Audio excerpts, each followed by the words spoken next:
Hello everyone, నేను మీ జ్యోతి. అనుకుంటాం కానీ పిల్లల్ని ఏదైనా చిన్న షాపుకి తీసుకువెళ్ళినా లేకపోతే డీమార్ట్ ఇలాంటి సూపర్ మార్కెట్స్కి తీసుకువెళ్ళినా కానీ వాళ్ళని కంట్రోల్ చేయడం చాలా కష్టం కదా.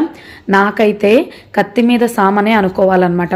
నేనేదో నాకు అవసరం అని చెప్పి ఒక చిన్న 2 వస్తువులు కొనుక్కుందాం కదా అని చెప్పి వెళితే వాళ్ళైతే ఒక 1000 రూపాయల బిల్లు వరకు చేశారనమాట. జస్ట్ స్టేషనరీ అనుకోవాలన్నమాట. పెన్ చూపిస్తున్నాను, స్టిక్కర్సు, పెన్సిల్స్, ఒక పెన్, అలాగే షార్ప్నర్, ఎరేజర్స్, వీటికి మాత్రమే 700 వరకు బిల్ అయిందనమాట. సో నేనైతే చాలా షాక్ అయిపోయానమాట.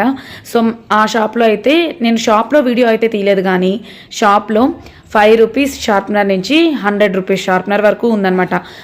మా టైంలో ఇలాంటివి లేవు కదా అని అయితే అనుకున్నానమాట.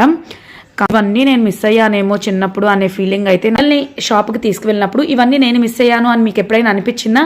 అనిపిస్తే నాతో ఈ వీడియోలో కామెంట్స్లో షేర్ చేసుకోండి. సబ్స్క్రైబ్.